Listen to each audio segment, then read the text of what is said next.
Você acompanha ao vivo, direto do plenário. Sentemos.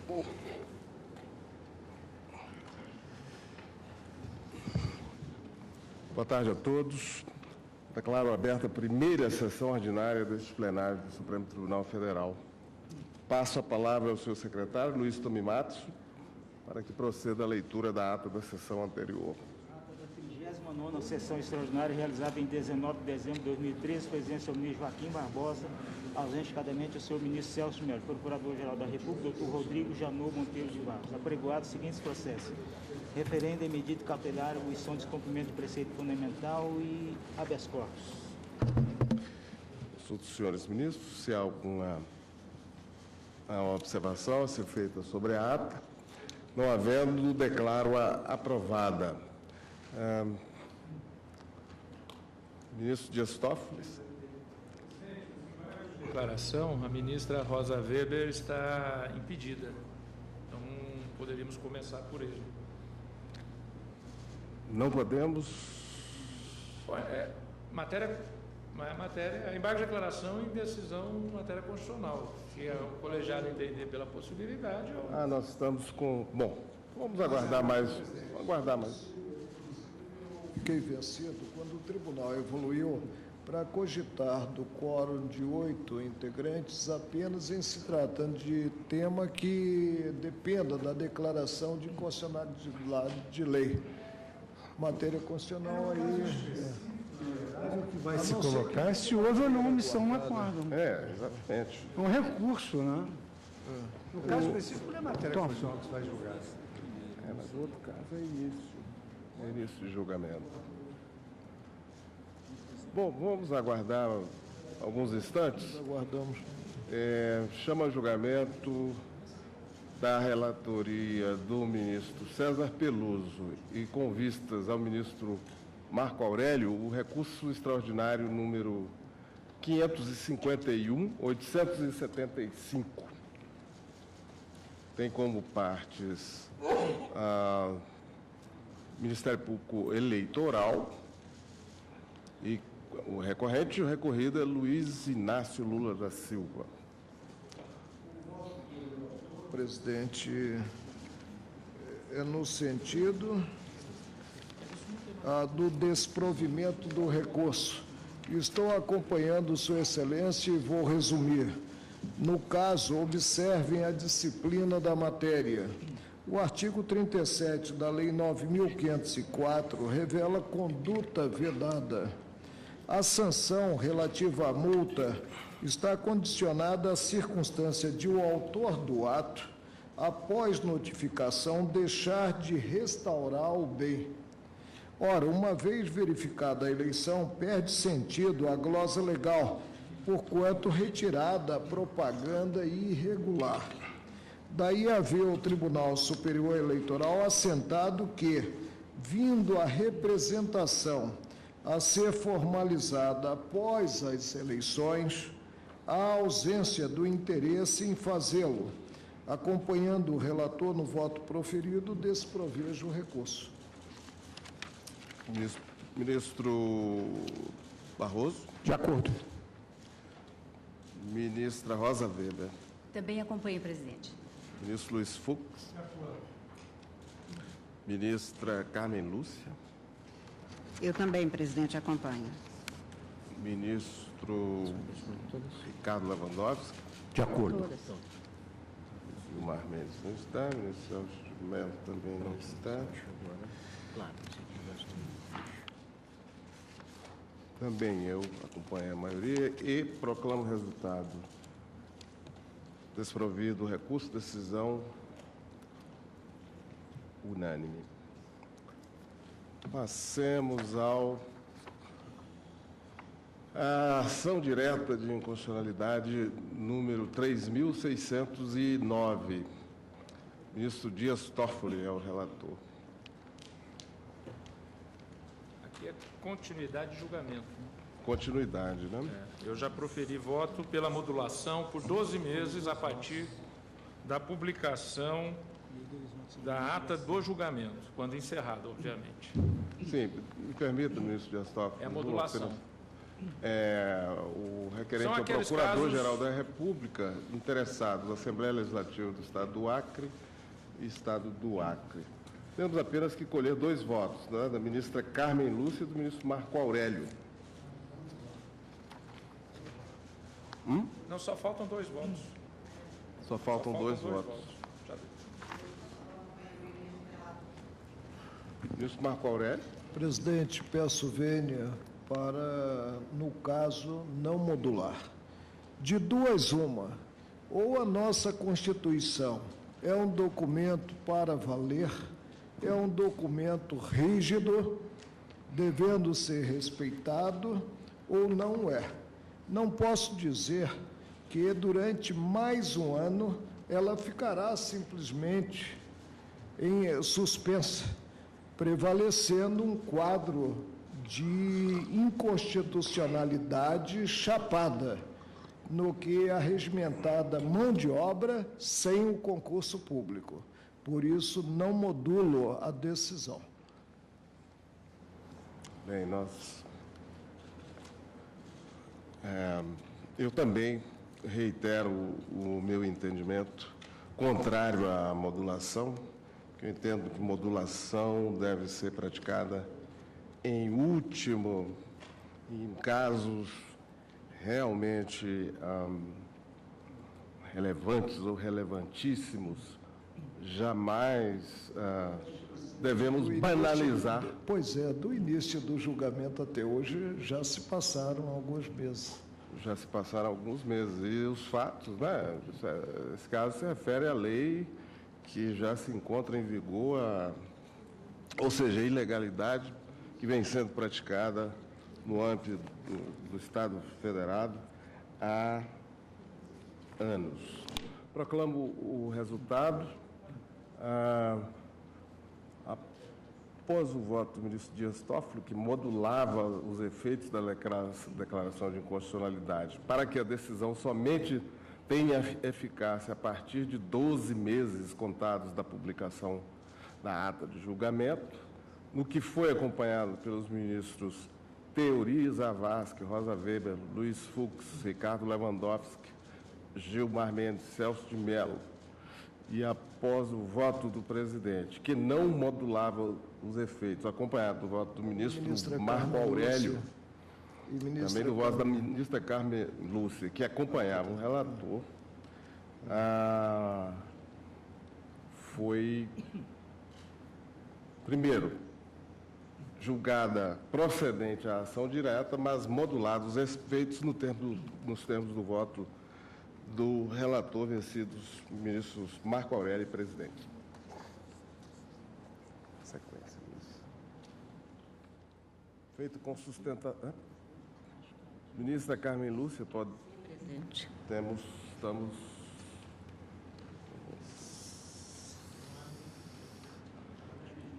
Temos 8, não é? Se é o 4.303. Estou impedido. Então, pode ser o outro, o 3.202. 3.202. Ação direta número 3.202. A verdade, no 4.303, eu estou impedido, efetivamente, por ter atuado como advogado no Rio Grande do Norte nessa questão. No seguinte, eu não estaria formalmente impedido, mas é também do Rio Grande do Norte e também envolve remuneração de servidores do Judiciário, e eu era precisamente advogado desse sindicato. Então... E neste caso há uma questão de conhecimento. Ministro Barroso, eu creio que nós vamos ter que propor uma pré-quarentena para os candidatos a ministro do Supremo. Não, e neste caso há um problema, há uma questão prévia, que é a de conhecimento, porque é contra uma parte de uma decisão proferida pelo tribunal num agravo regimental e que a Procuradoria entendeu que cabia ação direta. Então, na verdade, tem essa questão. Eu não me prévia. sinto pessoal nem moralmente impedido, de modo que se o tribunal está de acordo, eu posso participar. Bem. E agora chegou o ministro Gilmar, então. Vamos chamar Ação direta de inconstitucionalidade número 4.303, da relatoria da ministra Carmen Lúcia, requerente governadora do Estado do Rio Grande do Norte e interessada, Assembleia Legislativa do Estado do Rio Grande do Norte, Amicus Curiae, Sindicato dos Servidores do Poder Judiciário do Estado do Rio Grande do Norte. Haverá sustentação oral. Ministra Carmen Lúcia, Vossa Excelência tem a palavra. Inicialmente, para o relatório, 4.303. portanto, haverá sustentação? Haverá. Pois não, senhor presidente, senhores ministros, faço, portanto, o relatório. Essa é uma ação direta de inconstitucionalidade com requerimento de medida cautelar, ajuizado pela governadora do Estado do Rio Grande do Norte em 21 de setembro de 2009, questionando-se a constitucionalidade do artigo 1º caput, parágrafo 1º, da Lei Complementar 372 de 2008, daquele Estado, e, como é curto, vou fazer a leitura, que é o artigo 1º, o Tribunal de Justiça do Estado do Rio Grande do Norte fica autorizado a enquadrar, calcular e pagar os vencimentos dos auxiliares técnicos e assistentes em administração judiciária nas escalas de vencimentos dos ocupantes de cargo de nível superior da Lei Complementar 242, de 10 de julho de 2002, bem como a proceder aos ajustes orçamentários necessários para a nova fórmula de enquadramento, cálculo e pagamento. E o parágrafo 1º dispõe que o benefício disposto no caput fique estendido aos aposentados e pensionistas do Poder Judiciário do Estado do Rio Grande do Norte. A requerente argumenta que a lei hostilizada, aspas, promoveu o enquadramento de servidores que ocupam cargos de nível médio no mesmo patamar remuneratório aplicado aos servidores ocupantes de cargo de nível superior. E aponta que os artigos 37, incisos 2 e 13 e 39, parágrafo 1º, incisos 1, 2 e 3 da Constituição da República, teriam sido contrariados pela lei complementar impugnada, afirmando que, aspas, como posta, a norma estadual promoveu um tipo de equiparação vedada pela Constituição Federal, além de contrariar a proibição de provimento derivado de cargo público sem concurso público, e ainda desrespeitando a vinculação constitucional entre a remuneração do cargo e a natureza e complexidade das atribuições que lhe são inerentes, fecho aspas. Assevera ainda que a norma estadual promoveu o enquadramento e o correspondente pagamento de vencimentos dos auxiliares técnicos e assistentes em administração judiciária no mesmo patamar de vencimento dos ocupantes de cargo de nível superior. Logo, os primeiros passam a receber vencimentos iguais aos percebidos pelos ocupantes de nível superior, incorrendo em flagrante e inconstitucional equiparação.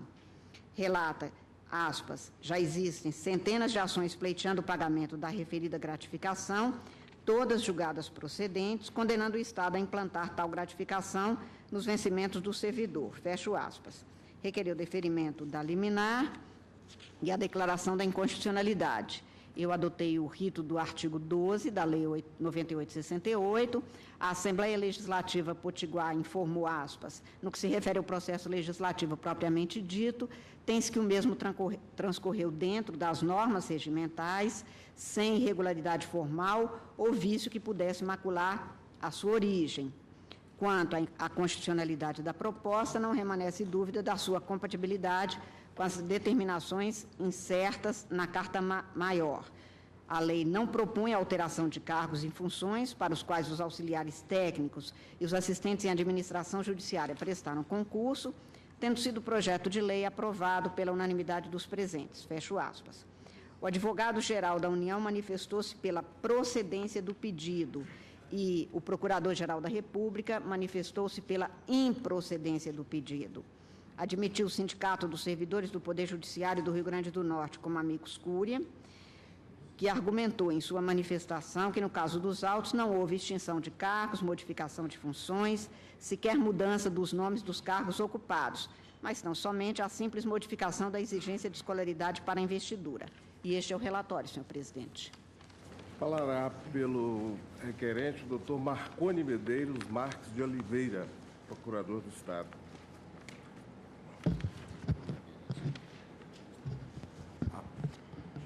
Excelentíssimo senhor presidente, senhora relatora, senhoras e senhores ministros, digno representante do Ministério Público, senhoras e senhores.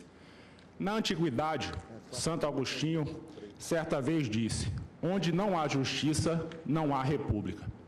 Estivesse ele aqui hoje, certamente ele diria: Onde não há concurso público, não há república. E digo eu, sem querer me comparar a Santo Agostinho, onde não há concurso público, há sim uma monarquia.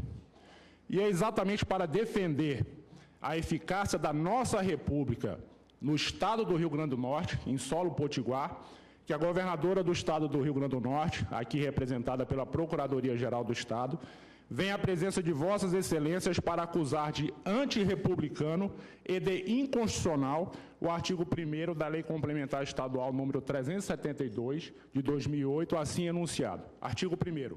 O Tribunal de Justiça do Estado do Rio Grande do Norte fica autorizado a enquadrar, calcular e pagar os vencimentos dos auxiliares técnicos e assistentes em administração judiciária nas escalas de vencimentos dos ocupantes de cargo de nível superior da Lei Complementar número 242, de 2002, bem como a proceder aos ajustes orçamentários necessários para a nova fórmula de enquadramento, cálculo e pagamento. Parágrafo 1º. O benefício disposto no caput fica estendido aos aposentados e pensionistas do Poder Judiciário do Estado do Rio Grande do Norte. Consoante se observe, excelências, há algo de patológico e estranho na norma em foco, pois, da noite para o dia, servidores que fizeram concurso para cargos de nível médio ascenderam funcionalmente para cargos de nível superior, em típica forma de provimento derivado, de há muito vedada pela jurisprudência pacífica dessa Corte.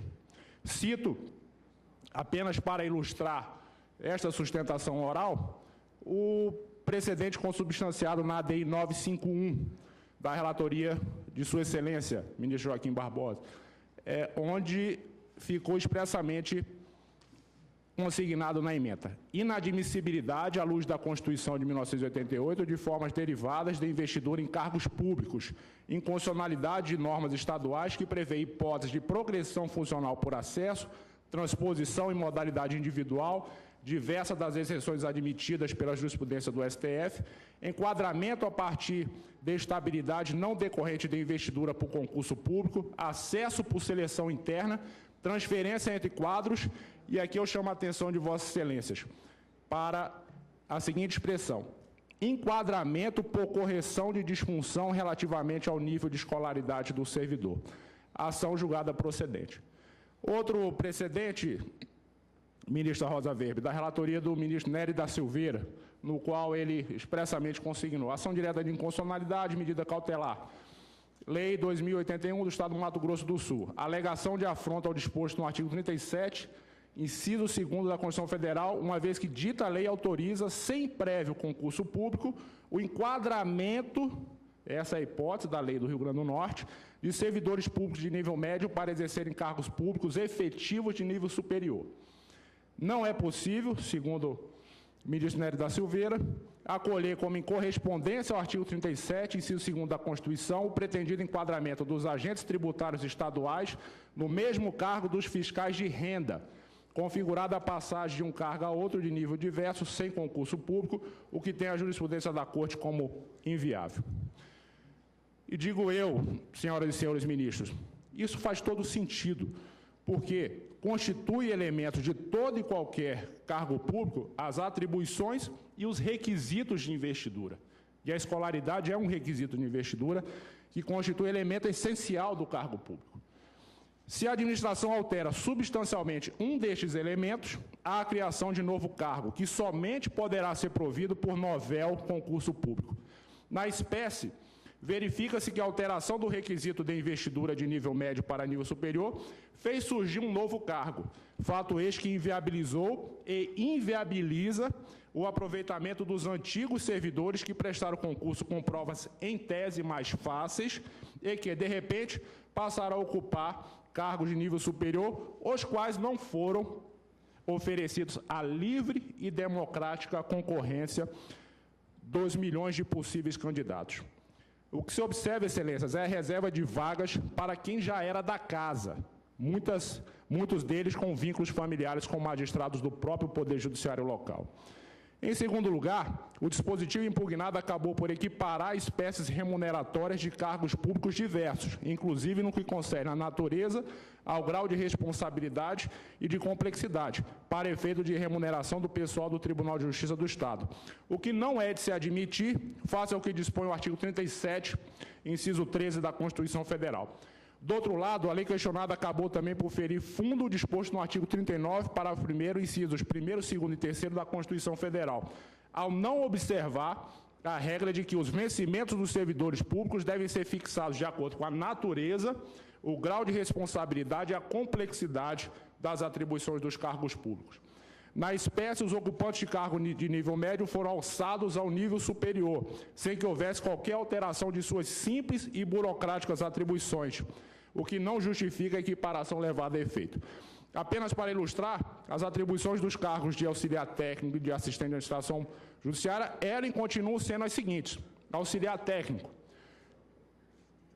atribuições: executar atividades administrativas e processuais, dando suporte ao desenvolvimento das tarefas inerentes às secretarias dos juízos, receber, registrar e autuar as petições e dar andamento aos processos, digitar os atos e termos processuais, informar sobre o andamento dos processos, executar outras atribuições que lhe forem conferidas pelo juiz. Assistente à administração judiciária, atribuições: executar atividades permanentes à administração em seus vários segmentos, dando suporte ao desenvolvimento das atividades, meios e fins, executar outras tarefas da mesma natureza ou nível de complexidade associado à sua especialidade ou ambiente. Senhoras e senhores ministros, a oblíqua transposição levada a efeito gerou um ganho salarial imediato da ordem de 59%. Ato contínuo, os beneficiários, por se considerarem servidores de nível superior, impetraram milhares de mandados de segurança, alegando que fariam jus a uma gratificação da ordem de 100%, constando que o Tribunal de Justiça local, e este foi o objetivo da mudança normativa, concedeu a ordem pleiteada, o que levou às respectivas remunerações em mais 160%. O fato é que, em pouco mais de 5 anos, a despesa total do Poder Judiciário local aumentou mais de 80%, saltando de 292 milhões em 2009 para 528 milhões em 2013, enquanto que a receita do Estado subiu apenas para 36 milhões. Já os gastos, ministra Carmen Lúcia, com decisões judiciais, constante dos balanços orçamentários do Tribunal de Justiça, subiu estratosféricos 423%, constando que em 2009 o TJRN gastava 20 milhões de reais com despesas de pessoal fruto de decisões judiciais, valor este que em 2012 já era de 106 milhões de reais. Tudo isto vem causando graves e insuperáveis dificuldades orçamentárias no Estado decorrentes da necessidade de incremento cada vez maior dos aportes destinados ao Poder Judiciário, em detrimento de outros serviços públicos igualmente relevantes, tais como a saúde, a segurança e a educação, razão pela qual é urgente e necessário o restabelecimento do Império da República e da Constituição Federal no Tribunal de Justiça do Estado do Rio Grande do Norte, razão pela qual a autora pede que o pedido formulado seja julgado improcedente. Muito obrigado. Agradeço, Vossa Excelência. Pelo amicus curiae, Sindicato dos Servidores do Poder Judiciário do Estado do Rio Grande do Norte, falará o doutor Rafael Barroso Fonteles. Excelência, tem a palavra. Boa tarde, excelentíssimo. A procedência do pedido inicial e não improcedência, não é? Sim. Procedência. Porque eu ouvi improcedência, não sei se... Não, procedência. Pela procedência, ministro Marco Aurélio, perdoe a eventual, foi procedência.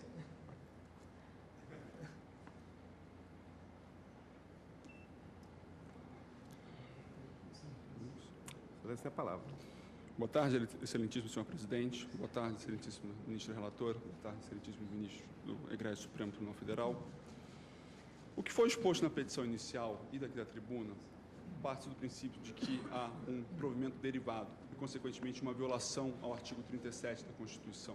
Além disso, alega-se uma violação ao artigo 39, pois estaria se conferindo o mesmo tratamento a servidores de nível médio e superior que supostamente teriam atribuições diferentes. É importante registrar que o sindicato também é contrário ao provimento derivado.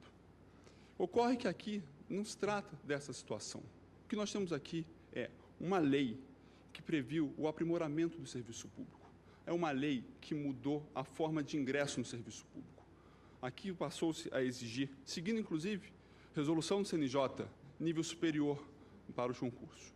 E, para esse ingresso, era necessário fazer uma adequação. E, da tribuna, foi dito e foi lido o artigo 1º e o parágrafo 1º. Porém, não foi lido o mais importante, que é o parágrafo 2º, que é o que cria essa exigência para o ingresso. Peço vênia para ler. O parágrafo 2º do artigo 1º prevê: passa-se a exigir, entre os requisitos a serem estabelecidos nas instruções especiais que regerão os novos concursos de ingresso para os cargos de auxiliares técnicos e assistentes em administração judiciária, diploma de nível superior, obtido em concurso reconhecido pelo Ministério da Educação. Então, o que se tem aqui não é uma mudança das atribuições dos servidores, mas sim uma mudança no critério para o ingresso entre os servidores. E aqui a gente precisa destacar a seguinte situação. Lendo-se o projeto de lei e a sua justificativa, percebe-se claramente que a preocupação do tribunal, que depois foi votada na Assembleia e aprovada por unanimidade, previa exatamente atender ao CNJ, que requeria que existisse nível superior para o ingresso no serviço público. Esse foi o objetivo aqui. E aqui é importante a gente ver a situação que se coloca aos servidores que já se encontravam no serviço público. Como que deveria ser dado tratamento aos servidores anteriores a 2008, anteriores à promulgação da lei de 2008. Ora, aqui, caso não fosse reconhecido um tratamento isonômico, estaria-se através do Poder Judiciário criando duas categorias dentro do Poder Judiciário. Nós teríamos servidores com mesma atribuição, recebendo vencimentos diferentes, ou seja, estaria se violando uma isonomia dentro do Poder Judiciário. E aqui quebra-se o argumento de provimento derivado pela seguinte situação: não houve criação de cargo, não houve transposição de cargo, e continua existindo concurso público. Iniciou-se a sustentação afirmando que não existia concurso público. Não é o caso. Aqui há concurso público. Inclusive, a lei foi criada exatamente para prever a exigência do concurso público. Nós não estamos aqui tratando de uma situação em que as pessoas vão ingressar sem concurso público ou vão mudar de função, de atribuição, sem concurso público. Isso aqui não é um trem da alegria. Isso aqui, na verdade, visa a garantir que as pessoas recebam um mesmo tratamento. O Poder Judiciário e, posteriormente, o Poder Legislativo tiveram a preocupação em realizar o aprimoramento do serviço público. E, para isso, passaram a exigir passaram a exigir o nível superior para o ingresso na carreira. Pois bem, os que já estavam lá têm que receber o mesmo tratamento dos que ingressaram posteriormente, já que eles exercem a mesma atribuição. Não há distinção, não há como tratar dessa forma. E aqui vale citar precedente desse egrégio tribunal, da relatoria do ministro Gilmar, que foi a ADI 2335, em que, expressamente, esse egrégio tribunal percebeu que não havia uma transposição na carreira. Não havia um provimento derivado, como não há no caso em tela. No caso em tela, o que há é um aprimoramento do serviço público. O que há é a garantia de um tratamento isonômico àqueles que ali prestam o seu serviço. E, para rebater o argumento e as jurisprudências citadas na petição inicial, não há de se falar na súmula 685, porque não é provimento derivado, uma vez que não há criação de cargo, uma vez que não há transposição de cargo, uma vez que continua existindo concurso público. E o Judiciário não está fazendo a equiparação. Aqui foi uma opção do legislador. O legislador optou por criar uma nova exigência para o ingresso no serviço público. E, portanto, ele passou a exigir o nível superior. E essa mudança, obviamente, acarreta uma mudança no vencimento, que passam as pessoas a receberem como servidores que têm nível superior. Essa é a mudança. Analisando-se a lei e os anexos, percebe-se que não há nenhuma mudança da atribuição. Os anexos à lei, ora impugnada, são bem claros. Não houve mudança. Não houve mudança de cargo, não houve mudança de atribuição. O que houve foi a adequação do salário em razão de tratar-se de nível superior. Assim, e seguindo parecer da Procuradoria-Geral da República, que opinou pelo desprovimento exatamente por reconhecer que aqui foi uma opção do legislador em criar uma nova exigência e que não havia criação de cargo e que não poderia ser considerado provimento derivado, espera-se seja julgada improcedente a ação. Obrigado. Ministra relatora. Senhor presidente, senhores ministros, como relatado, a governadora do Rio Grande do Norte ajuizou esta ação direta de inconstitucionalidade, questionando o artigo 1º, caput, parágrafo 1º da Lei Complementar número 372 daquele Estado, argumentando que teria havido provimento derivado, portanto, lesão ao princípio do concurso público e equiparação. Basicamente, são esses dois os itens da Constituição e as regras que teriam sido violadas. E eu gostaria de tentar explicitar um pouco o quadro, o que é que se tem. Os servidores do Tribunal de Justiça, concursados, que lá estavam como assistentes e auxiliares técnicos e assistentes em administração, estavam lá concursados. Sobreveio esta lei, que é uma lei que autoriza, reestruturou-se a carreira e autoriza o Tribunal de Justiça. Então, fica autorizado a enquadrar, calcular e pagar os vencimentos dos auxiliares técnicos e assistentes em administração nas escalas de vencimento dos ocupantes do cargo de nível superior. Por quê? Passou-se a exigir para todos, quer dizer, os que entraram, quando se exigia apenas nível médio, lá estavam, por concurso. Então, não se discute isso, como bem diz a Procuradoria-Geral da República, que opina pela improcedência, dizendo, quanto a concurso público, eles lá estavam. Então, não há provimento derivado, porque, a partir dessa nova legislação, a legislação é expressa, o parágrafo 2º, que não é questionado, passa-se a exigir, entre os requisitos a serem estabelecidos nas instruções especiais que regerão os novos concursos de ingresso para os cargos de auxiliares técnicos e assistentes em administração judiciária, diploma de nível superior. Mas os que entraram, quando se exigia nível médio, lá estão. Então, eles não estão adentrando ou sendo reenquadrados ou mudando de função. Os novos terão de cumprir o nível superior. É isso, basicamente. Basicamente, não. É isso que está na norma, mas aos anexos, então, que reenquadra todos nessas condições. E o que a governadora, então, primeiro diz é isso. Esses assistentes, auxiliares, teriam que se manter num quadro à parte, porque eles entraram com exigência a menor, de nível menor, para o mesmo cargo.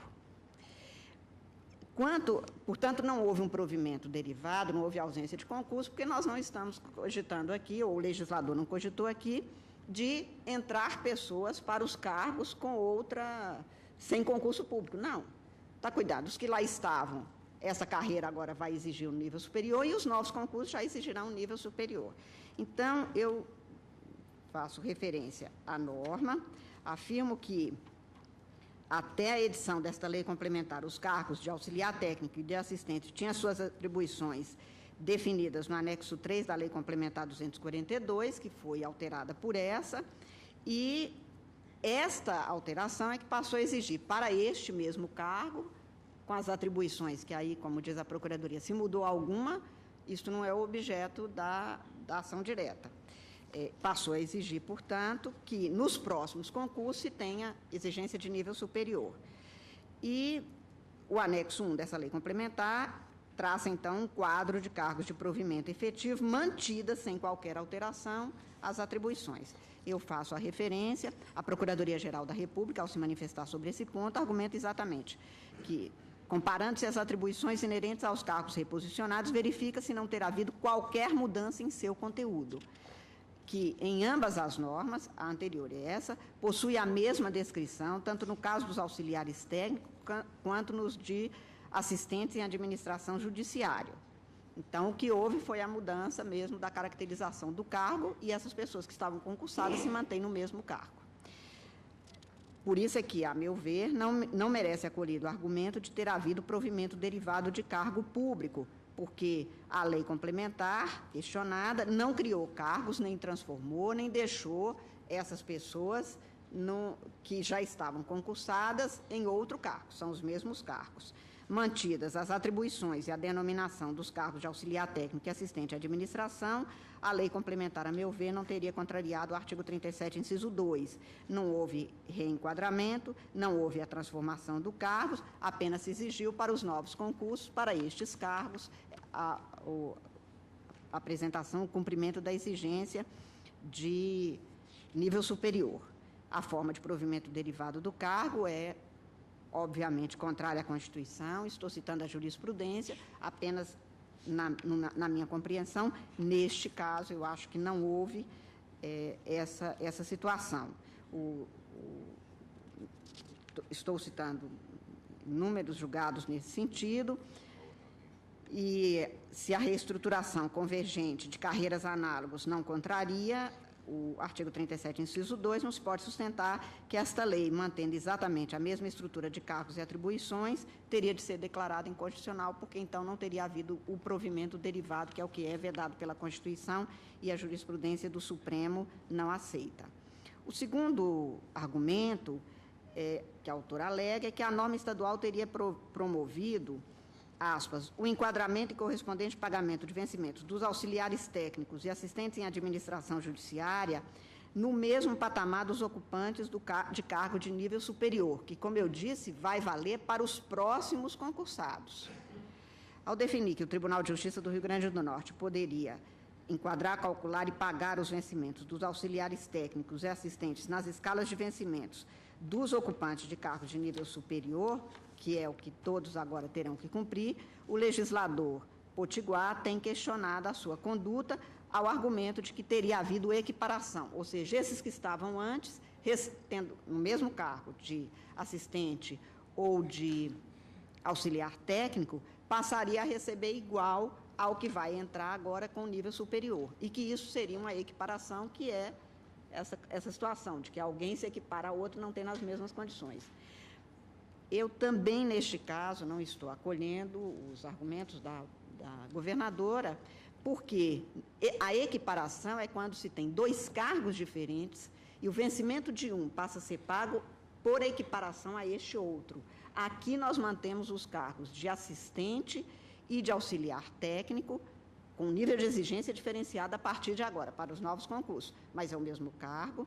O nobre procurador afirma que haveria diferença das atribuições. Primeiro, que este minudenciamento das atribuições não poderia ser objeto deste julgado, porque nós teríamos que avaliar, de fato, quais os que assistentes ou auxiliares técnicos passarão a ser redistribuídos para cada função diferenciada, porque todos hoje lá teriam, antes desse concurso, o mesmo nível médio. E segundo, porque todos eles estão nos mesmos cargos. Então, se declarar inconstitucionalidade pela equiparação, nós estaríamos tendo duas pessoas nos mesmos cargos, com a mesma denominação, a mesma estrutura de carreira, e ganhando desigualmente, porque quando um fez o concurso, não se exigia um nível superior. Agora, se passou a exigir, e ele passa, mesmo se ele tivesse nível superior, porque ele poderia ter no momento do concurso, apenas não se exigiu a comprovação, ele passaria a receber diferentemente e, portanto, haveria, neste caso, uma quebra do princípio da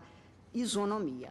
Por essas razões, senhor presidente, meu voto é muito longo, eu me coloco à inteira disposição dos senhores ministros para fazer a leitura integral, mas tenho para mim que, tal como afirmado pela Procuradoria-Geral da República, que opinou no sentido da improcedência da ação, eu estou votando neste sentido por não vislumbrar afronta à norma constitucional. É como voto, presidente, me colocando, reitero, à disposição dos colegas para fazer a leitura integral do voto.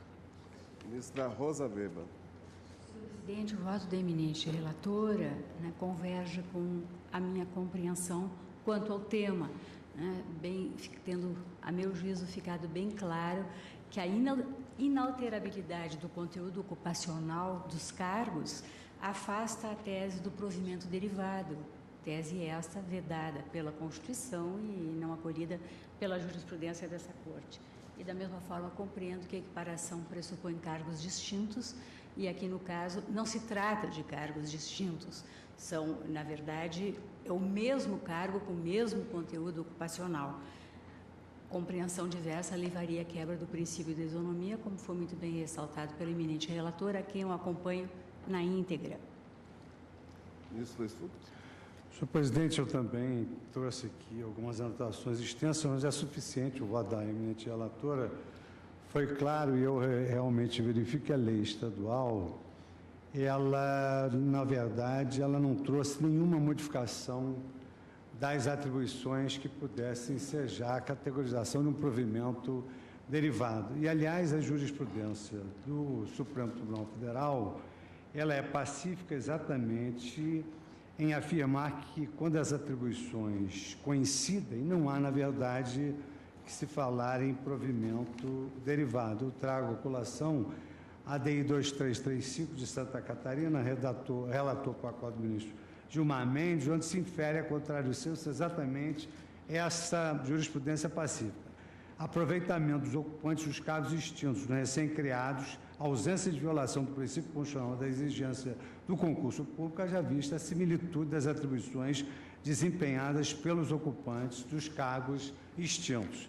E eu apenas relembro que no próprio parecer do Ministério Público há, no rodapé, uma minudente especificação das atribuições que revelam que são as mesmas atribuições. E, por fim, esse argumento de encerramento de que realmente as pessoas exerceriam as mesmas funções, o critério que foi eleito foi de escolaridade e passariam a perceber vencimentos diversos, com, aí sim, grave violação do princípio da isonomia. Então, por esses fundamentos, entendo que a ação merece o desate proposto pela eminente ministra relatora no sentido da improcedência da ação declaratória de inconstitucionalidade.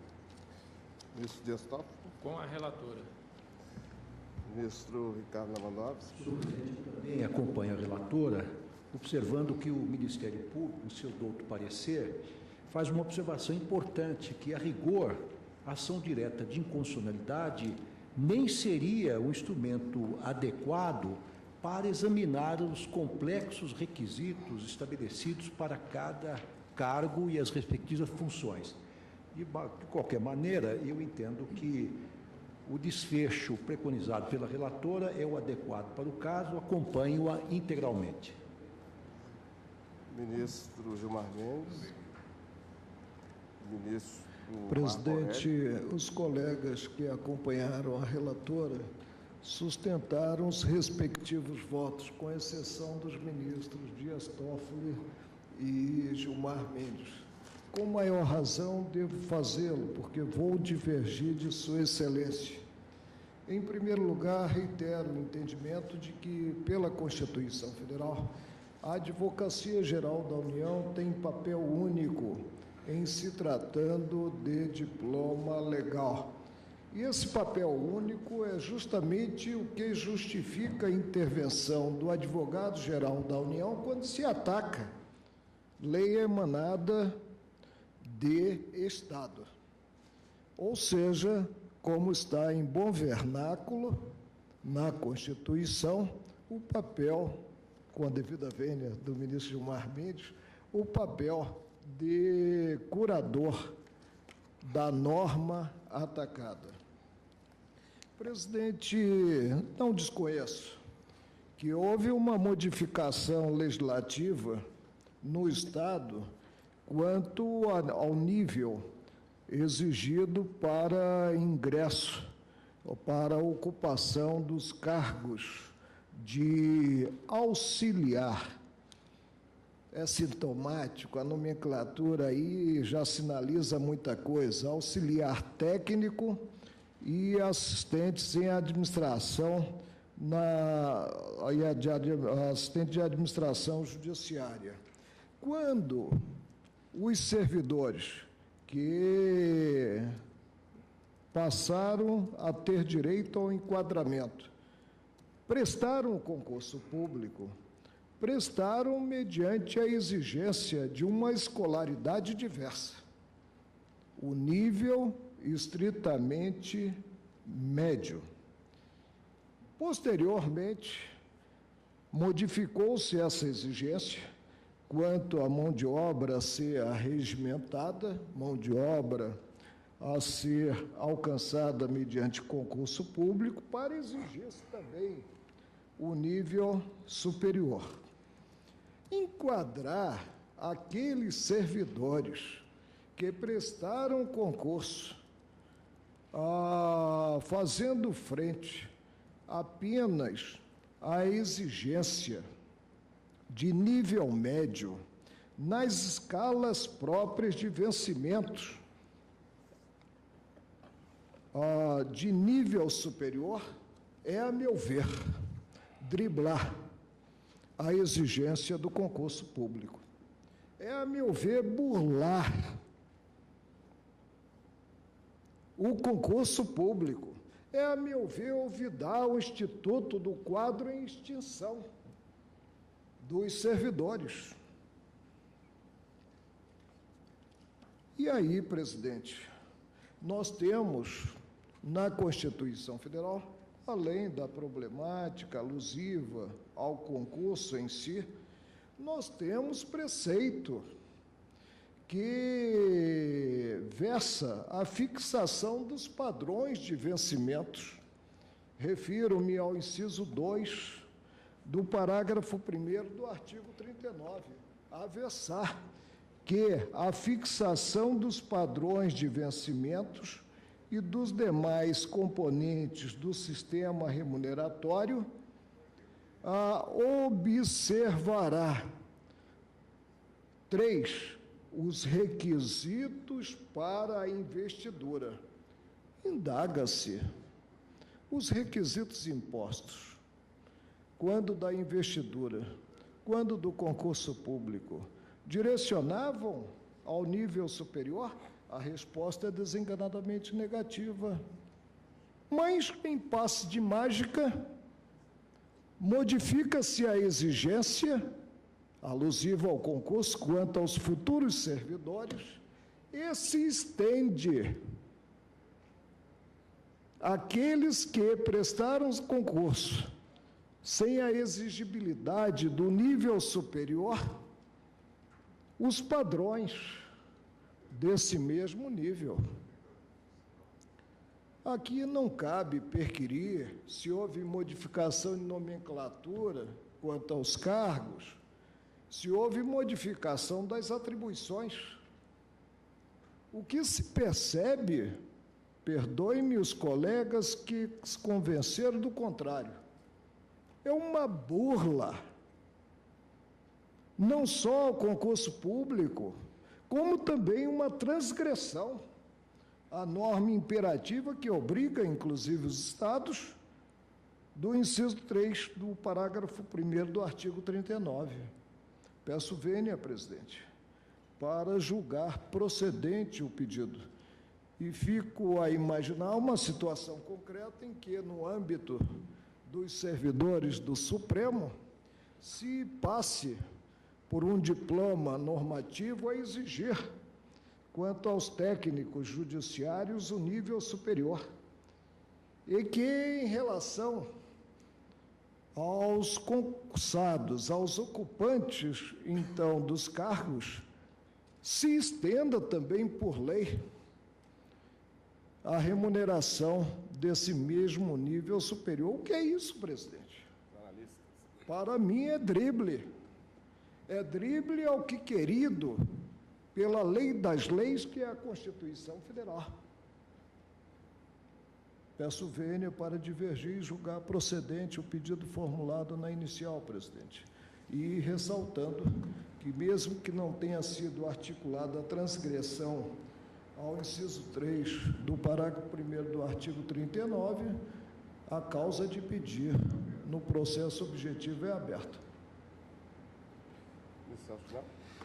Senhor presidente, eu inicialmente quero reconhecer que o advogado-geral da União dispõe de legitimidade para, eventualmente, pronunciar-se pela inconstitucionalidade do diploma normativo questionado, considerada, notadamente, para esse fim, a própria autonomia do advogado-geral da União para contrapor-se à constitucionalidade de normas submetidas ao seu exame na jurisdição concentrada de constitucionalidade, especialmente quando há uma situação como essa, precedentes do Supremo Tribunal Federal, a cujo respeito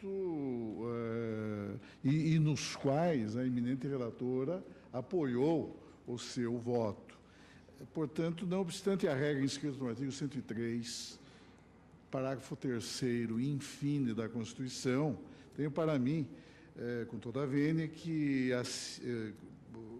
pode o advogado-geral da União manifestar-se pela inconstitucionalidade do ato estatal impugnado. E, nesse sentido, já há diversos precedentes, inclusive alguns bastante recentes, no sentido de que o advogado-geral da União, que é verdade, em princípio atua como curador da presunção de constitucionalidade das leis e dos atos estatais, ele, no entanto, não está obrigado a defender incondicionalmente o diploma estatal, se esse veicular conteúdo normativo a cujo respeito já haja pronunciamento, notadamente quando houver pronunciamento por parte do Supremo Tribunal Federal. Eu menciono aqui os diversos precedentes para, com toda a vênia, senhor presidente, entender plenamente legítima a posição processual que o eminente advogado-geral da União adotou nesta sede.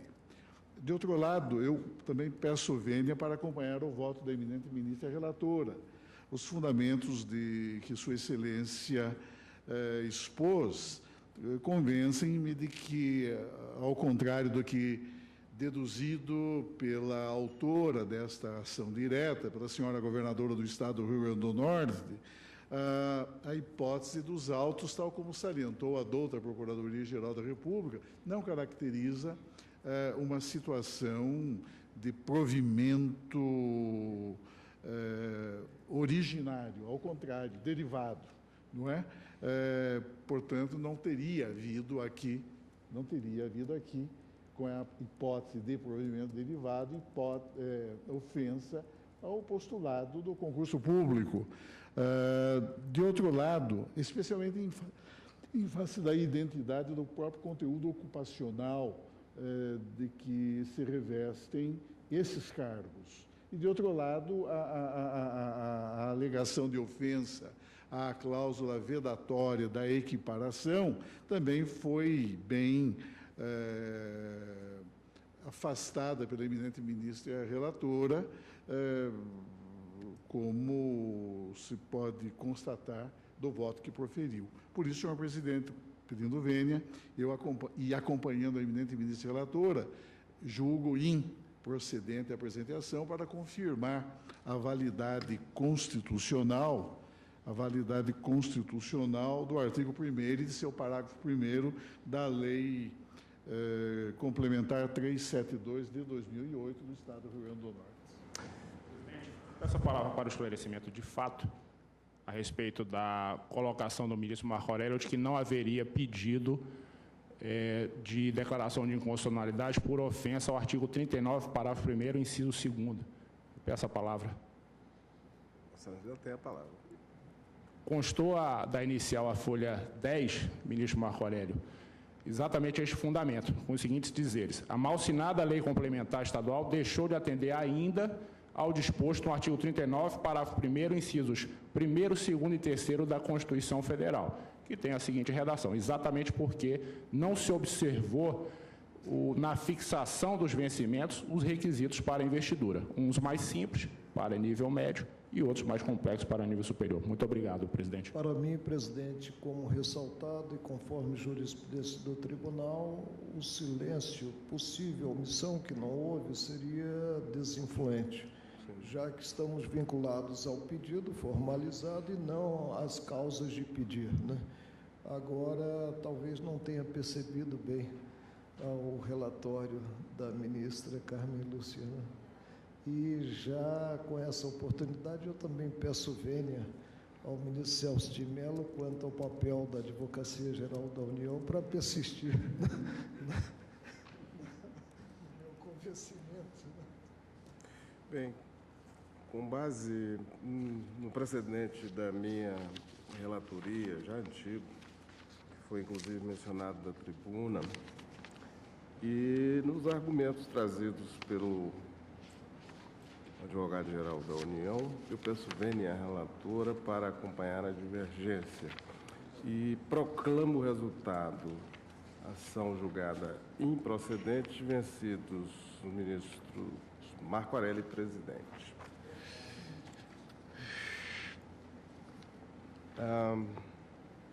Seguinte. Agora podemos, ministra Carmen Lúcia, chamar o 3.202. Ação direta de inconstitucionalidade número 3.202, requerente Procurador-Geral da República, interessado Tribunal de Justiça do Estado do Rio Grande do Norte. Essa tarde é do Rio Grande do Norte. Haverá sustentação oral por parte do senhor Procurador-Geral da República. Ministra Carmen Lúcia. Faço a leitura do relatório, portanto. Senhor presidente, senhores ministros, essa ação direta de inconstitucionalidade com requerimento de medida cautelar foi ajuizada pelo Procurador-Geral da República, questionando-se a constitucionalidade de uma decisão proferida pelo plenário do Tribunal de Justiça do Rio Grande do Norte em agravo regimental, no processo administrativo número 102.138 de 2003. Naquele agravo regimental, 2 servidores faziam um pleito de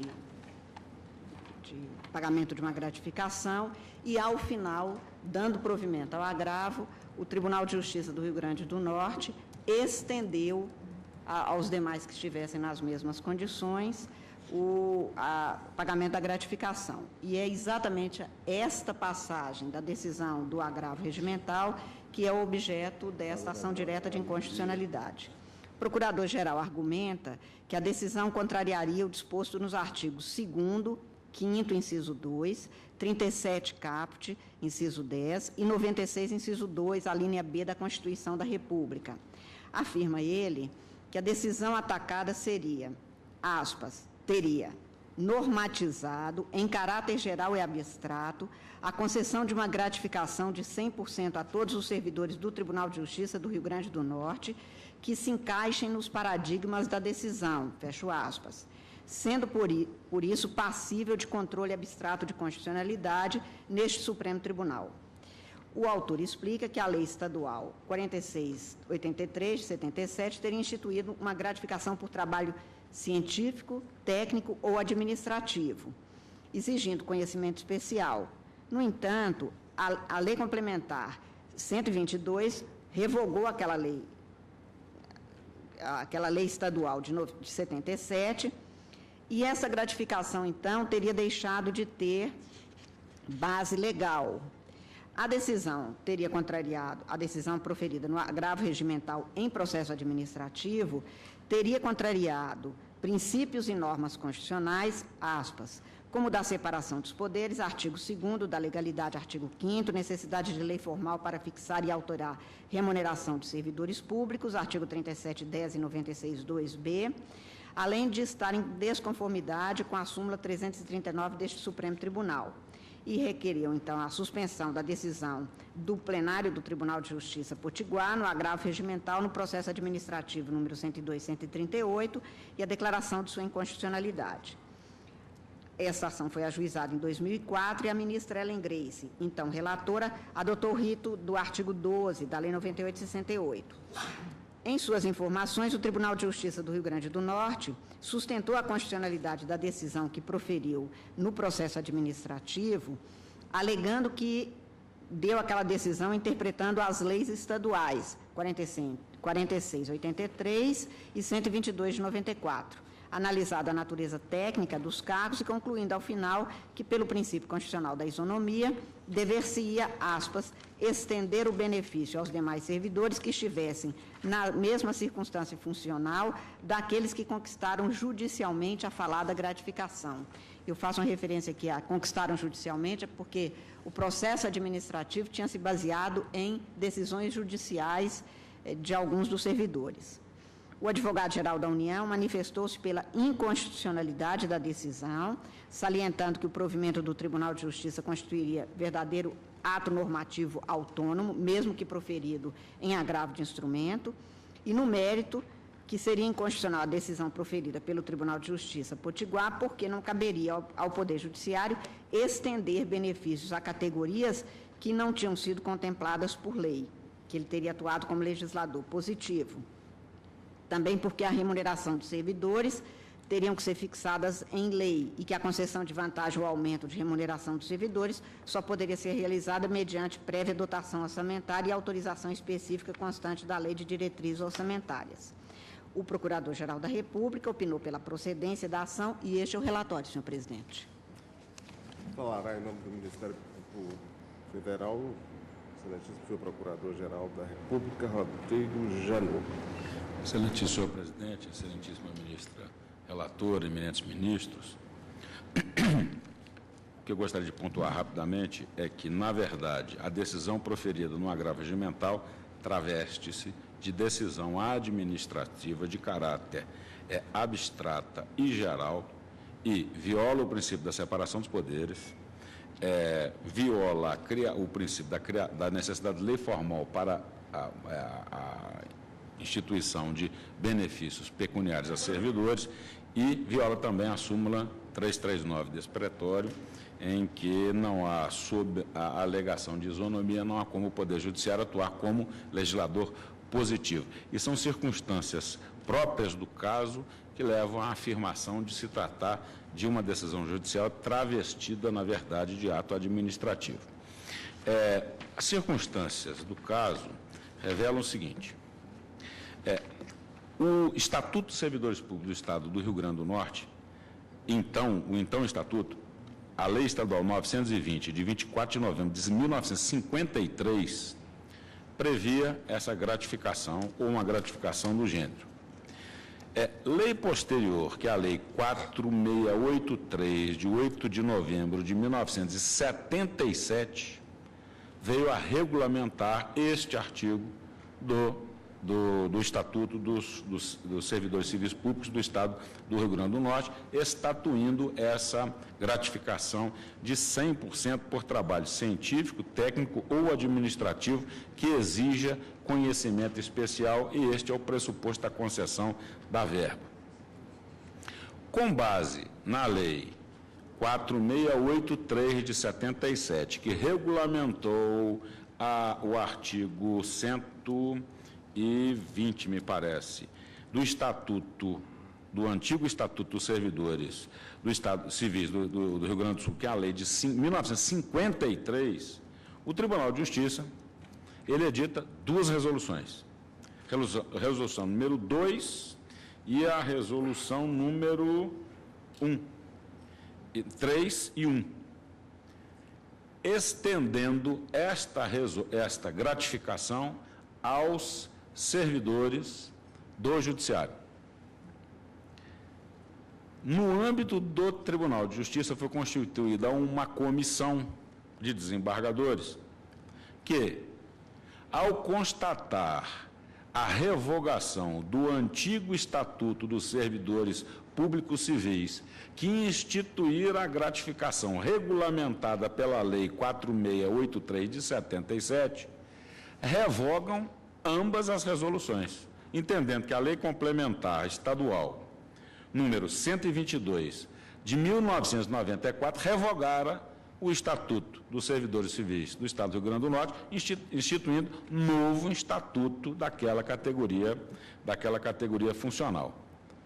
Após isso, nenhuma demanda judicial em sede de agravo regimental em que postulavam 8 servidores da Justiça daquele estado, do Estado Potiguar, o Tribunal, já revogadas as duas resoluções e revogada a lei lá de 53, que era o Estatuto dos Servidores Civis, julga, dá provimento ao agravo regimental para conceder essa gratificação, cuja previsão normativa já havia sido extinta, revogada por uma lei complementar, e, ato contínuo, estende o pagamento da gratificação a 100% dos servidores do Judiciário Potiguar naquelas mesmas condições.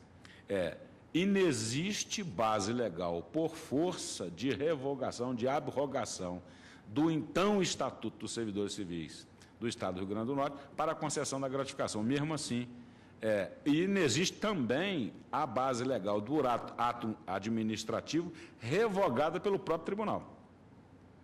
Mesmo assim, em julgamento no âmbito de um agravo regimental, de 8 recorrentes, o tribunal dá provimento ao recurso e, ato contínuo, estende a todos os servidores da Justiça Potiguar essa gratificação não mais prevista em lei.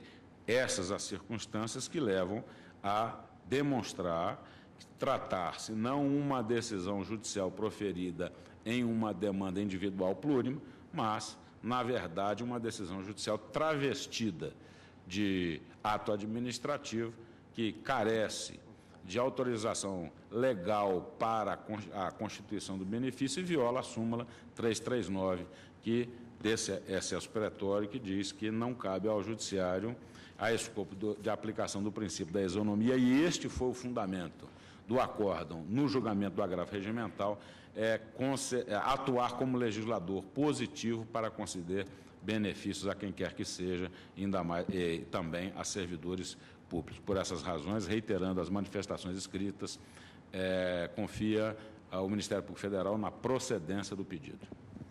Carmen Lúcia. Ministros, como eu disse, eu vou destacar a questão do conhecimento, porque não é comum termos aqui ação direta de inconstitucionalidade contra parte de uma decisão proferida em agravo regimental em decisão em processo administrativo de um tribunal de justiça, até porque há outros caminhos para esta norma, para esta situação ser impugnada. Neste caso, se tem que o Procurador-Geral da República ajuizou esta ação questionando a constitucionalidade da parte da decisão que teria ato normativo. Digo da parte, eu gostaria de ler, é muito ruim, mesmo no processo, mas o que se tem na parte dispositiva é: 2 servidores entraram administrativamente porque tinham tido indeferido o pedido de continuidade da percepção da tal gratificação, sobre a qual eu vou detalhar mais adiante. Esses 2 tinham tido indeferido o pedido, que são Antônio Rodrigues Filho e Clícia de Holanda Maia. O tribunal indeferiu administrativamente, eles entraram com agravo regimental e, na sessão administrativa, a parte final é, aspas, face ao exposto, voto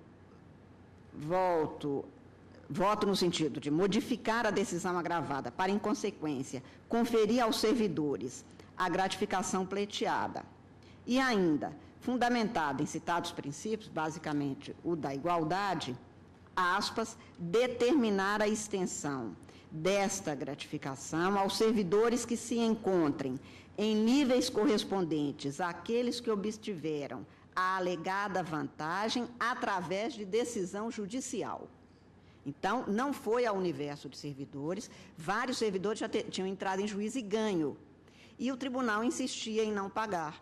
Então, esses 2 entraram administrativamente, o tribunal indeferiu inicialmente, eles interpuseram esse agravo de instrumento, esse agravo regimental, e então o tribunal decidiu isso, que para esses 2 estava reconsiderando e determinando o pagamento e estendendo, vou reiterar a leitura, determinando a extensão desta gratificação aos servidores que se encontrem em níveis correspondentes àqueles que obtiveram a mesma vantagem através de decisão judicial com trânsito em julgado. Então, ao invés de cada um ir lá e ter que pedir administrativamente, ele disse, olha, quem tiver ganho com trânsito em julgado, essa decisão de continuar pagando está decidida já neste processo administrativo. Este é o objeto dessa ação direta de inconstitucionalidade. Por isso é que eu destaquei a questão do conhecimento. Sustento o autor que a decisão, ora impugnada, eu vou pedir licença ao Procurador-Geral, eu vou repetir alguns dos argumentos que Vossa Excelência acaba de explanar, apenas para leitura sequencial do voto. Aspas, deixou a esfera individual dos requerentes, culminando por normatizar em caráter geral e abstrato a concessão de uma gratificação de 100% a todos os servidores do Tribunal de Justiça do Estado do Rio Grande do Norte, que se encaixem nos paradigmas da decisão. Dessa forma, o ato está sujeito ao controle abstrato de constitucionalidade. Corrijo o que aqui dito. Não é fato que o tribunal tenha, nessa decisão, estendido em caráter abstrato a concessão de uma gratificação a todos os servidores que se encontrem nos paradigmas da decisão. Não. O que eu li aqui foi, determina a extensão dessa gratificação aos servidores que se encontram em níveis correspondentes àqueles que obtiveram idêntica vantagem através de decisão judicial com trânsito em julgado. Vamos ver exatamente de que estamos falando.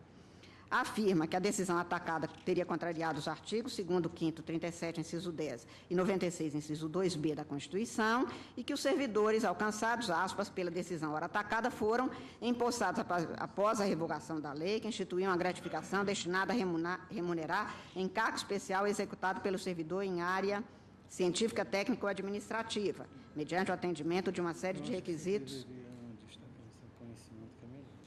Eu estou falando só do conhecimento, por enquanto. Como disse, destaquei a preliminar de adequação da via eleita para analisar a viabilidade de impugnação da decisão proferida no agravo regimental no processo administrativo por ação direta de inconstitucionalidade. O Procurador-Geral da República questiona a decisão do plenário do Tribunal de Justiça em sede de processo administrativo, relativo a 2 servidores, e aí estendeu a todos que tivessem decisão judicial em idênticas condições e com trânsito em julgado.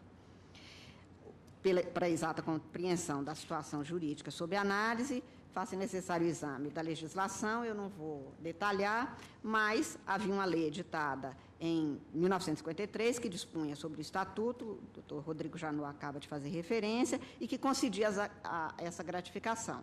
Previa essa gratificação.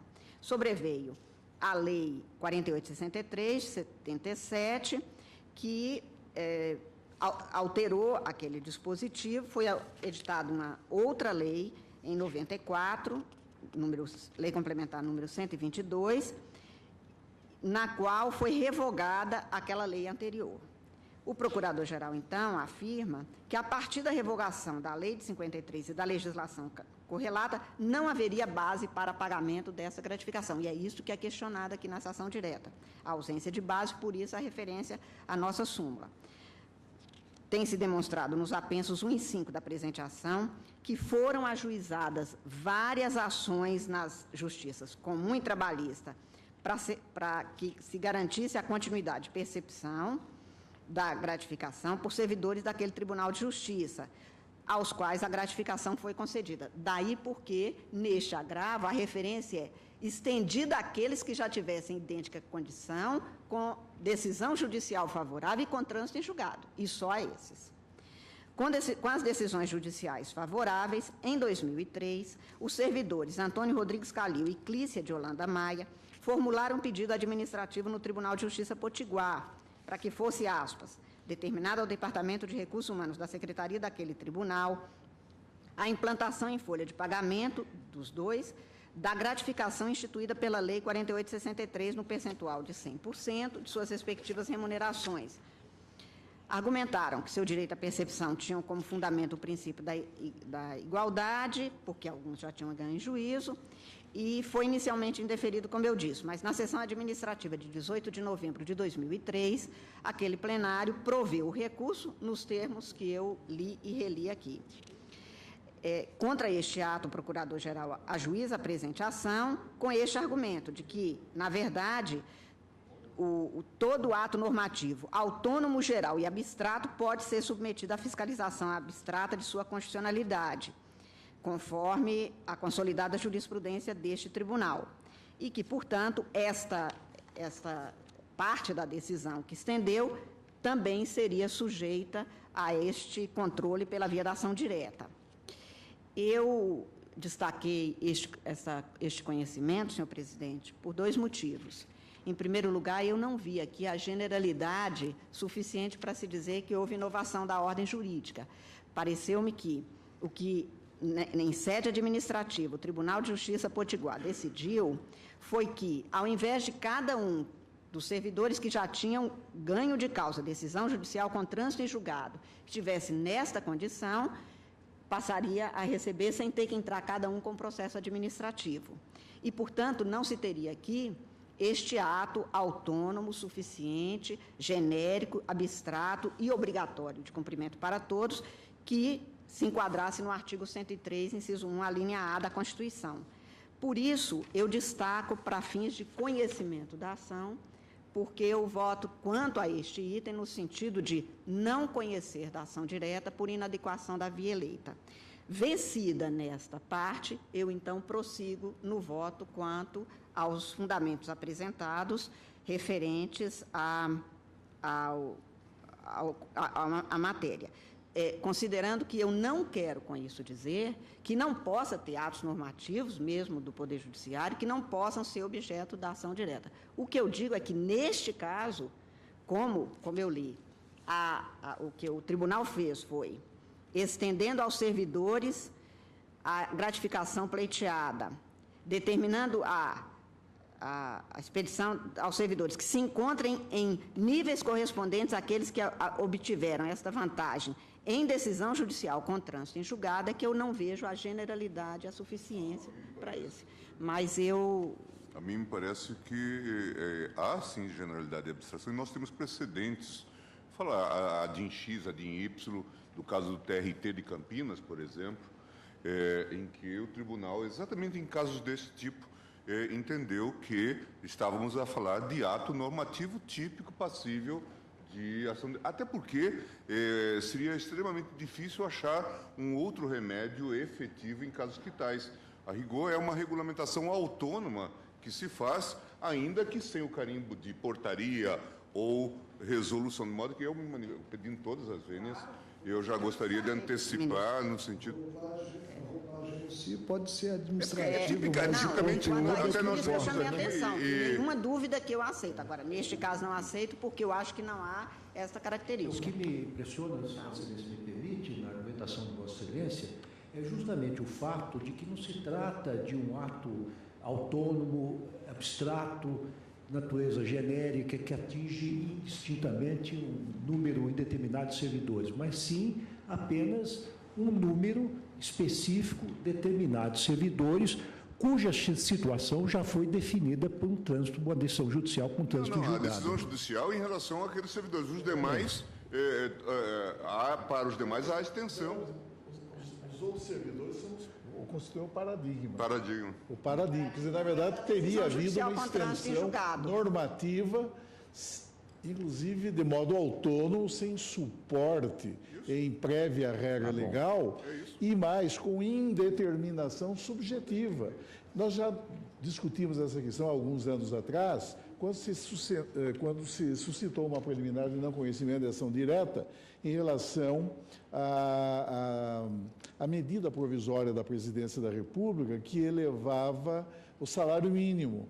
Dizia-se, bom, mas o salário mínimo tem destinatários conhecidos. Mas, na verdade, há ali uma indeterminação subjetiva. Entendi. Então, entendeu-se, como aqui me parece ocorrer também, que há um elevado coeficiente de generalidade abstrata, de indeterminação subjetiva e mais, resulta dessa deliberação administrativa, resulta um caráter vinculante, porque o próprio Tribunal de Justiça se autoimpôs a observância desse critério em relação, aspas, aos servidores que se encontram em níveis correspondentes àqueles, esses sim, que obtiveram idêntica vantagem através da decisão judicial com trânsito de julgado. No primeiro momento, eu também comentava com o ministro Gilmar, a mim me parecia que também seriam destinatários apenas esses servidores já contemplados titulares de uma sentença com trânsito, mas não, esses são o paradigma, não é? Porque senão todos terão de entrar em juízo e, em inúmeras ocasiões, ministro, se consolidada a situação, como eu disse, vários entraram em juízo, tanto na Justiça Comum quanto na Justiça Trabalhista, ganharam. Então, o que nós estamos incentivando? Que todo mundo vá em juízo, porque se não for em juízo, não se cumpre aquela decisão. Agora, e por isso é que eu destaquei, porque o tribunal precisa de se manifestar sobre isso. Agora, quanto a não ter outro caminho, tem sim. Teria ação de improbidade, teria ação anulatória, o próprio Ministério Público poderia ter entrado com outras ações. Enfim, mas, como eu disse, eu voto neste sentido, mas tenho voto de mérito para a continuidade. Apenas destaquei porque achei que era importante, porque não é o comum, né? E não é nem toda a decisão, porque aí é só aqueles dois, Antônio Calil e a Clícia, não teriam a generalidade, porque eles pediram e aqui é um ato de reconsideração. A extensão é que seria declarada inconstitucional. Mas é apenas esclarecimento. Caso de... Ministro Barroso, vou dar a palavra a Vossa Excelência, que eu vou ouvir o tribunal sobre a preliminar. Não, mas eu preciso para votar na preliminar, mas é porque eu tenho uma dúvida de fato. Quantas pessoas, se Vossa Excelência já tivesse informação, já haviam sido beneficiadas por decisões judiciais a propósito do recebimento dessa gratificação? Porque eu também me impressiono com o argumento de, se for uma matéria pacificada, obrigar cada um a ir a juízo postular aquilo que já se sabe ter direito, talvez não fizesse sentido. Por isso que eu... Exatamente por isso. Quer dizer, desobrigando aos que têm o mesmo direito de ingressar em juízo, baseado num ato normativo que assume esse caráter de generalidade, é que habilita a propositura da ação. Por isso que o número dos que já tinham se beneficiado, eventualmente tivessem se beneficiado de decisões judiciais, pudesse fazer diferença para que nós não utilizássemos um critério puramente formal. Quer dizer, se já está consolidado o direito, você exigir uma lei ou exigir que cada um ingresse para obter o mesmo benefício é uma forma um pouco burocrática de pensar a vida. Por isso que o número de eventuais beneficiários, para o meu juízo, faria diferença. Modo, ministro Barroso, parece-me, independentemente do número, o número não é um número indeterminado. Haverá sempre um certo número, é determinável, exatamente, determinável, porque o universo dos servidores contemplados ou contempláveis com uma decisão judicial a seu favor é restrito relativamente ao universo total dos servidores. Cuja pretensão já pode ter sido afetada pela prescrição, mas, no entanto, serão beneficiados por essa extensão. É inegável. Não me impressionaria. Normativo. Eu imagino o seguinte, ministro Celso, vamos supor que existam 1.000 pessoas potencialmente nessa categoria beneficiável por essa decisão, e que já haja 50 decisões do Tribunal de Justiça pacificando a matéria de que essas pessoas têm direito. Eu acho que obrigar as outras 950 a ingressarem em juízo para obter isso é uma forma burocrática de pensar a vida. Então, eu acho que seria legítimo o tribunal estender aquilo que ele já definiu como sendo direito. Vossa Excelência fala corretamente, mas isso envolve o mérito. Nós estamos apenas a discutir a idoneidade processual, a viabilidade, a admissibilidade da ação direta. Como aqui foi dito já, é possível até que o tribunal, superando essa questão prévia, possa julgar improcedente a ação direta e confirmar a validade constitucional. Mas aí é uma questão de direito material. No caso da resolução do TRT de Campinas, a questão envolvia apenas o Tribunal de Campinas. Então, somente os membros do tribunal, e nem por isso o Supremo deixou de conhecer E outras resoluções emanadas de outros tribunais regionais do trabalho. Eu recordo aqui na ADI 2155 da relatoria do ministro Cidez Sanches, a Corte entendeu que esses atos normativos, quando buscam densificar um direito com um fundamento constitucional e com esse caráter supraindividual, eles passam a ser sindicáveis pelo controle concentrado de constitucionalidade. Está na ADI 2155, foi até uma hipótese em que se admitiu o controle da constitucionalidade de um decreto, porque entendeu-se que ele transfigurara-se em regulamento autônomo. Mas eu acho que o ministro Barroso tem razão quando afirma isso, porque exatamente para o conhecimento ou não é que este dado tem relevo.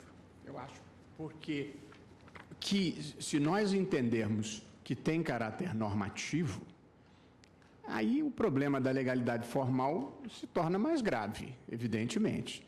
Eu concedo a palavra ao gabinete do Procurador-Geral da República, que quer esclarecer matéria de fato. Uma matéria de fato que é relevante para o conhecimento ou não. Observar que essa gratificação foi concedida por uma lei que regulamentava uma lei lá de 53. Com base nesta lei, o Tribunal de Justiça baixa 2 resoluções concedendo a gratificação. Essa lei é revogada por uma lei complementar de 97. Com base na revogação da lei, o tribunal revoga as suas resoluções. E, a seguir disso, vem uma decisão nesse agravo regimental que concede individualmente aos postulantes e faz a extensão administrativa no alcance das resoluções revogadas. Repristina uma lei e uma resolução revogada por ato Que judicial. está sendo posto. Na verdade, essas leis foram revogadas, como eu li aqui e no voto que tenho. Entretanto, como se tinha decisão judicial, como eu digo, eu realmente não tenho esse dado, mas nos apensos encontrei várias decisões, tanto da Justiça Comum quanto da Justiça Estadual, e como eu não posso presumir que essa referência, que aqueles que obtiveram, ou que estivessem em níveis idênticos é a palavra, àqueles que obtiveram decisão judicial com trânsito em julgado, quer dizer, eu tenho que imaginar que eles resolveram que, ao invés de todo mundo entrar em juízo, porque já tinham dado, tanto da Justiça Comum quanto da Justiça Trabalhista, ganho de causa para estes, porque o Procurador-Geral tem razão, na verdade, essa gratificação era anterior. O que eles ganharam em juízo? O direito de continuarem a perceber ao argumento de que teria adentrado o patrimônio deles. Então, aí é outra decisão que nem está aqui, porque aí essa de ilegalidade ou não, ela vem no mérito do voto. Continuar a receber, ou os efeitos da lei revogada se incorporaram no patrimônio do servidor enquanto ela vigia? Eles querem continuar. Bom, aí uma outra questão. De fato, a respeito da dúvida levantada pelo ministro Roberto Barroso, as folhas 8/10 dos autos constam uma relação de autores beneficiários por decisões judiciais. E esses servidores totalizam um número de 68. Eu não tenho o total de servidores, mas com certeza tem os é um número apensos muito ainda, superior. 5 a 10, que também tem Ministro outros Barroso, casos. ouço Vossa Excelência sobre a viabilidade. Pois então, eu estou cogitando o seguinte: se esta demanda tivesse sido proposta pelo Sindicato dos Servidores do Poder Judiciário, a decisão judicial beneficiaria a todos e ninguém haveria de discutir se esta seria ou não uma decisão de caráter normativo. Mas não mas a verdade é que... Talvez teria sido outra a decisão. Mas entende, eu estou tentando alcançar aqui a solução adequada. Porém, esclarecido que são só 68, e aí, ministra Carmen, e refletindo, quer dizer, eu acho que estender a 1.000 ou a 2.000 uma decisão que atingia só 68, por decisão administrativa, eu, um pouco relutantemente, mas na linha do precedente do tribunal, tendo a achar que tenha conteúdo normativo, portanto, com generalidade e abstração, para possibilitar o cabimento do controle abstrato de constitucionalidade, de modo que eu voto pelo conhecimento da ação. Ministra Rosa.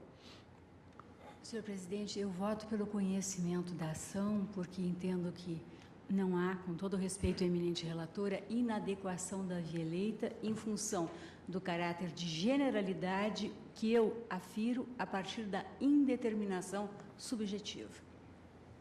Ministro Fux.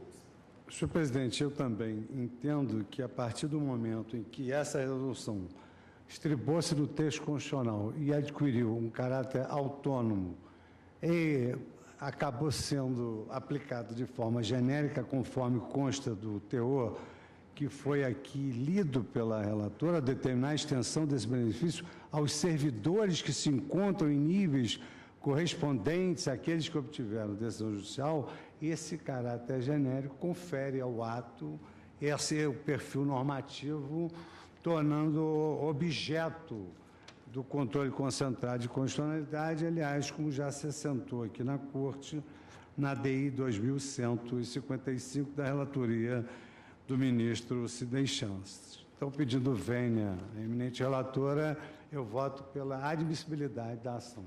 Ministro Dias Toffoli. Peço vênia à relatora, acompanho a divergência. Ministro Lewandowski. Eu também, senhor presidente. No primeiro momento, eu imaginei que a decisão beneficiaria apenas aqueles servidores que tivessem sido contemplados com decisão favorável, já com trânsito em julgado. Mas depois de ouvir os debates, sobretudo a intervenção do eminente ministro Celso de Mello, eu constato que, na verdade, os servidores que obtiveram uma decisão favorável com trânsito em julgado são apenas os paradigmas que são observados para a extensão desse benefício aos demais servidores em um número indeterminado.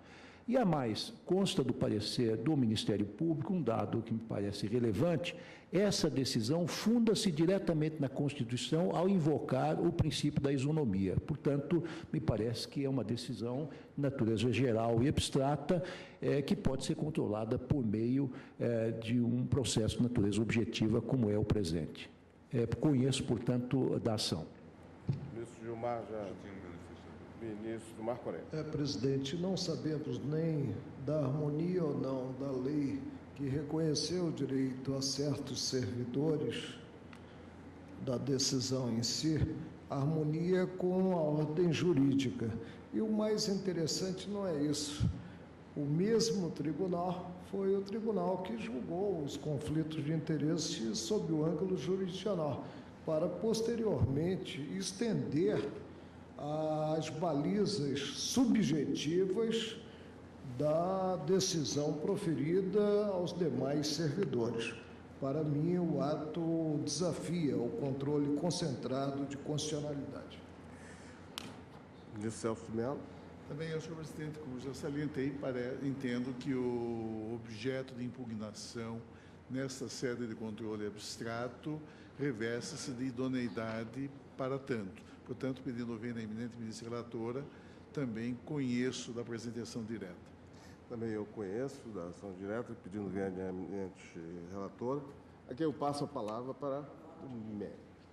Presidente, vencida no conhecimento, alega-se a contrariedade ao artigo 3710 da Constituição, que ao definir que fosse conferida aos agravantes a gratificação pleiteada e determinada a extensão desse benefício aos servidores que se encontram em níveis correspondentes àqueles que obtiveram idêntica vantagem através de decisão judicial com trânsito e julgado e constantes do anexo 2 da Lei Complementar número 42, mediante requerimento dirigido à presidência, o plenário do Tribunal de Justiça estendeu o recebimento de gratificação por ato contrário à lei, o que contraria o artigo, por ato diverso da lei, o que contraria, a meu ver, o artigo 3710 da Constituição.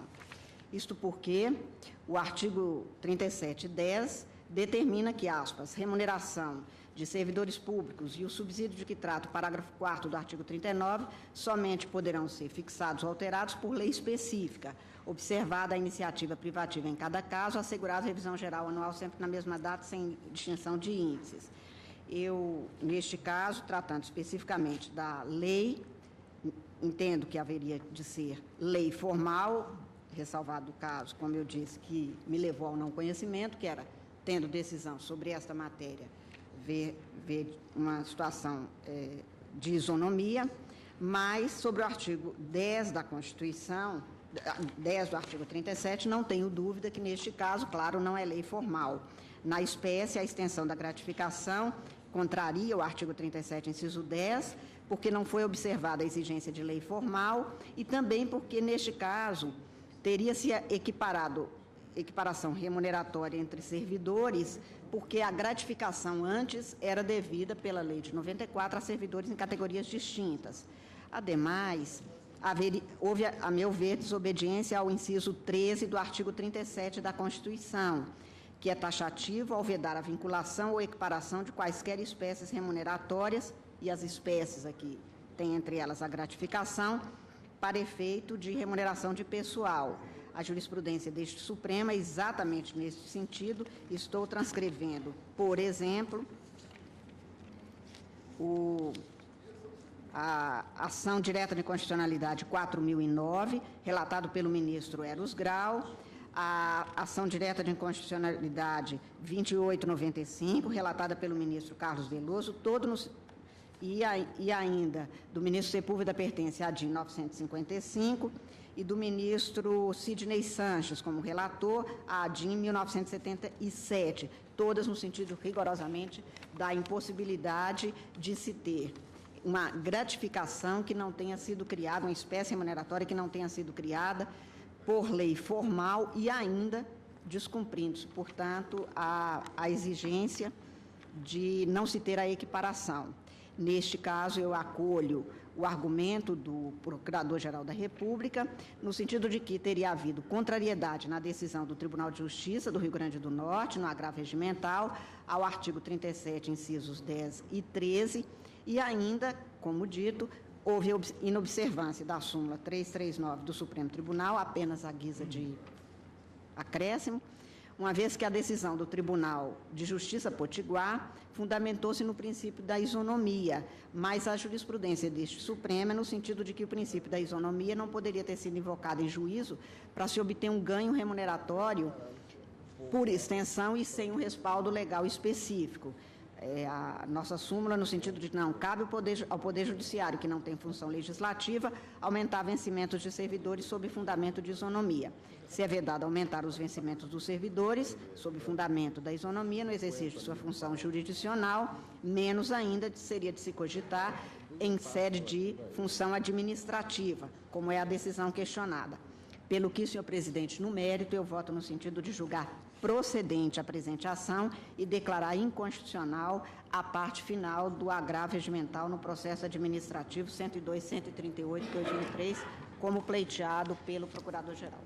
Estão todos de acordo com essa solução? Quando nós admitimos o controle concentrado, nós julgamos o mérito, porque pela Constituição Federal, os padrões remuneratórios devem ser fixados mediante lei. Proclamo o resultado. Ação julgada procedente, decisão unânime. Quanto à preliminar... Conhecimento só. Com relação à preliminar... Hein? Ministra Carla? Eu fiquei vencida no conhecimento. Sim. Né? Vencida a relatora quanto à preliminar de conhecimento. Ministro Marco Aurélio, rapidinho, medida cautelar na ação direta 4759, podemos chamar antes do intervalo. Requerente governador do Estado da Bahia, interessado governador do Estado da Bahia, Assembleia Legislativa do voto, Estado da Bahia. presidente, tem 2 folhas. 2 folhas. Excelência, tem a palavra. Presidente, eu vou ao voto e qualquer dúvida eu esclarecerei. Trago este processo para exame do pedido de concessão de medida cauteladora, acionando o artigo 10 da Lei 9868/99, presentes a urgência e a relevância da causa de pedido lançada na inicial e o risco de permanecerem com plena eficácia os dispositivos atacados, aptos a sujeitar Estado da Federação a satisfazer aos respectivos servidores verbas remuneratórias indevidas. Mediante o ato atacado, foi determinada a incorporação da gratificação contida no artigo 5º da Lei 6.355, de 91, a remuneração dos servidores do Estado da Bahia, que se encontram à disposição do Poder Judiciário há pelo menos 10 anos, sendo-lhes assegurada a irredutibilidade de vencimentos, inclusive para fins de aposentadoria. Eis o teor do dispositivo e os colegas têm em mesa. Ficam criadas as vantagens pecuniárias adicional de função e gratificação de serviço nas mesmas condições estabelecidas para os servidores do Poder Executivo, cabendo ao Tribunal Pleno disciplinar a sua concessão mediante resolução. Parágrafo único. As vantagens pecuniárias criadas pelo caput deste artigo são incompatíveis com as gratificações a título de incentivo, por condições especiais de trabalho, por regime de tempo integral ou com vantagem pessoal percebidas a qualquer título. Trata-se de lei de iniciativa do Tribunal de Justiça, na qual se regulamentou a remuneração de servidores que não integram o quadro permanente do Poder Judiciário, mas estão à disposição por período temporário. Mediante a norma, buscou-se conferir caráter perene à percepção da gratificação por funcionário integrante de carreira diversa, o que implica modificação do regime jurídico do servidor ou empregado público e inevitável repercussão financeira para outros poderes e órgãos do Estado. Cumpre salientar que o exercício da função comissionada durante vários anos não desnatura o caráter provisório do correspondente cargo, o qual depende da contínua presença do vínculo de confiança. A regra, no mais, foi introduzida ao então projeto de lei por meio de emenda parlamentar. O Supremo já afirmou ser obrigatório aos entes federativos observar o modelo de separação de poderes versado na Constituição de 88, o que incluía as regras específicas de processo legislativo. Aí eu cito precedentes. Logo, o Estado da Bahia deve adotar o disposto na Carta da República quanto à reserva de iniciativa do chefe do Poder Executivo sobre projetos de lei concernentes à remuneração e ao regime jurídico dos respectivos servidores, o que não ocorreu. A norma impugnada, resultante de emenda parlamentar, também gerou aumento de despesa em matéria de iniciativa reservada ao governador, ficando consubstanciado a ofensa ao artigo 63, inciso 1 do diploma maior. Esclareço que os argumentos voltados a revelar a inconstitucionalidade da própria gratificação de função, instituída no artigo 5º da Lei 6.355/91, não serão apreciados porque o requerente não pleiteou exame em tal sentido. Embora seja aberta a causa de pedir no controle concentrado, a atuação do tribunal deve ficar restrita aos limites do pedido, pois descabe proclamar a inconstitucionalidade de ato normativo de ofício. Cito precedente do ministro Moreira Alves, do ministro Celso de Mello, do ministro Sérgio Grau.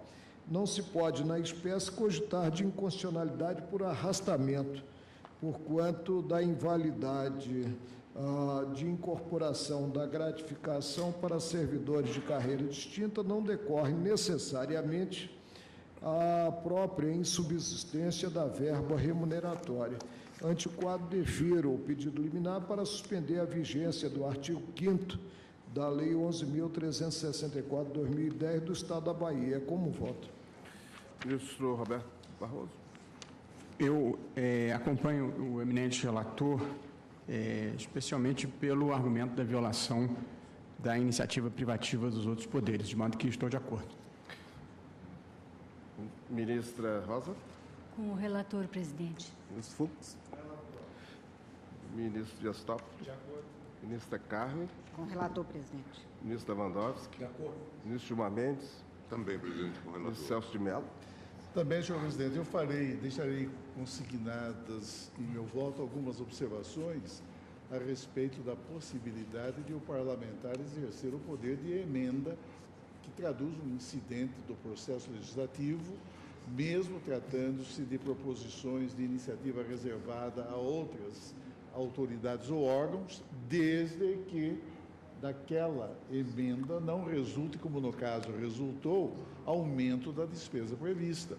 A jurisprudência do Supremo Tribunal Federal,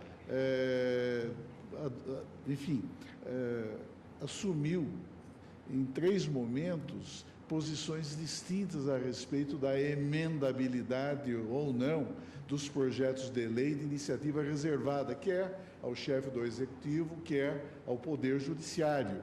No primeiro momento, numa solução mais radical, entendeu inviável essa possibilidade, uma vez que o poder de emenda seria, na verdade, pressuporia a legitimidade do poder de iniciar. Só tem poder de emendar quem tem poder de iniciar. Se a iniciativa é reservada, logo não caberia ao parlamentar oferecer essa emenda a um projeto de lei. Mas a jurisprudência do Supremo evoluiu e hoje a própria Constituição é clara. Quando ela admite, sim, a possibilidade de emenda, independentemente da exclusividade da iniciativa, desde que dessa emenda não resulte aumento da despesa. É o que diz o artigo 63 da Constituição da República.